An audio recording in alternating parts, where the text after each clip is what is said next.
From the Gospel according to Mark, chapter 1, verses from 21 to 28. And they entered into Capharnaum, and forthwith upon the Sabbath days going into the synagogue, he taught them. And they were astonished at his doctrine, for he was teaching them as one having power, and not as the scribes. And there was in their synagogue a man with an unclean spirit, and he cried out, saying, What have we to do with thee, Jesus of Nazareth? Art thou come to destroy us? I know who thou art, the Holy One of God. And Jesus threatened him, saying, Speak no more, and go out of the man. And the unclean spirit tearing him, and crying out with a loud voice, went out of him. And they were all amazed, insomuch that they questioned among themselves, saying, What thing is this? What is this new doctrine? For with power he commandeth even the unclean spirits, and they obey him. And the fame of him was spread forthwith into all the country of Galilee.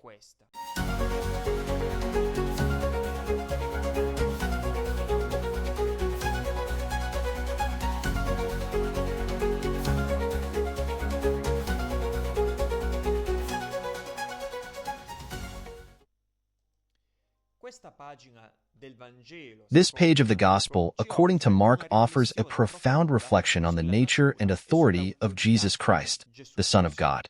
Before delving into the text, it is important to highlight a unique element of this Gospel.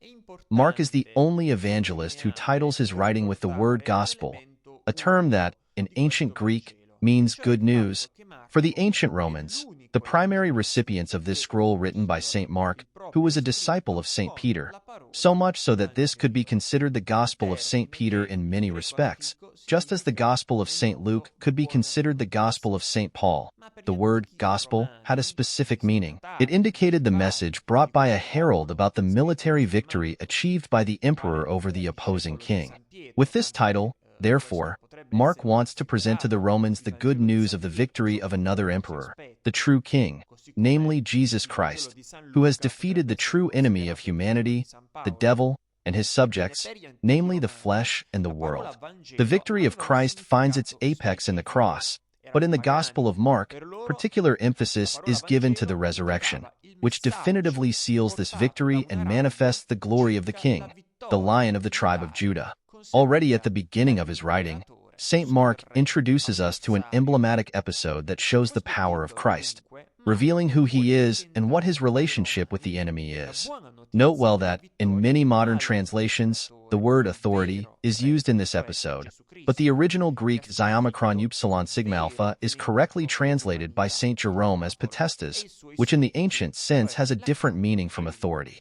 Potestas indicates a true force, a regal power, exercised against someone, against the enemy, and received from someone higher, from the one who holds the auctoritas, the authority, that is, the author of this power. This is why it is correct to translate it as power or potesta, because Jesus received the potesta to teach and the strength to crush the devil by the authority of the Father. In the passage, Jesus enters the synagogue of Capernaum and begins to teach. The crowd's initial reaction is one of astonishment. They were amazed at his teaching, for he taught them as one having authority, and not as the scribes. This element is crucial. The scribes, with their hypocrisy, had lost the authority to teach in the eyes of the people. Jesus' teaching is not merely a commentary on the law or its interpretation, but a word that carries the power to transform the mind and heart of man, and to reveal the mystery and salvific plan of the Father. In the midst of this teaching, something extraordinary happens. A man possessed by an impure spirit, that is, a demon-possessed man, stands up before the crowd and cries out, What have you to do with us, Jesus of Nazareth? Have you come to destroy us? I know who you are, the Holy One of God. Here, a surprising recognition occurs. While the people are still astonished and confused about Jesus' identity, the demon immediately recognizes him. The demon calls him by name and proclaims his divine identity. In the Jewish mindset, only God is worthy of being called holy. This recognition by the enemy underscores the military sovereignty, so to speak, of Christ. He is the Holy One of God, who has come to destroy the power of evil definitively. We also notice that the devil here uses an expression that, in another gospel, that of John, Jesus uses when speaking with his mother, Mary. "What have you to do with me, woman?" Jesus asks Mary, deeply questioning the relationship between the Lord and the Blessed Virgin. Here, it is the devil questioning Jesus about the relationship between the Son of God, the Holy One of God, and the fallen angels. Note that the devil speaks in the plural, between us and you. Jesus does not tolerate the presence of the demon, nor does he start a debate with him. This is very important. Many today seek the alleged confessions made by demons during exorcisms, forgetting that the demon should never be interrogated and that he remains the prince of lies. Instead, with a peremptory command, Jesus says, "Be silent. Come out of him." Only Christ is the Word, and only the Church is the voice that gives sound to this divine Word. Satan cannot be the voice of God.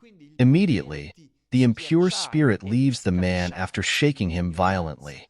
This act of liberation is a concrete sign of Christ's victory over evil. Jesus' action is direct and immediate, demonstrating that his word is not only teaching but also divine power that transforms reality. The reaction of the crowd is literally one of fear and awe. They were all amazed, so that they questioned among themselves, saying, "What is this?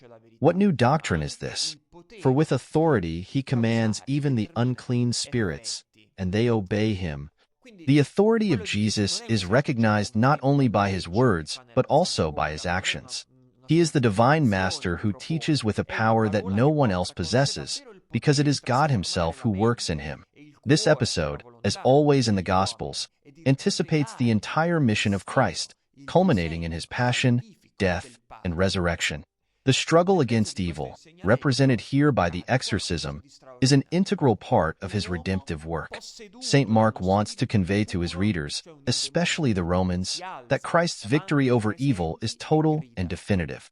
He is not just a teacher or prophet, but the King and Lord who inaugurates a new kingdom, a kingdom of truth, justice, and peace.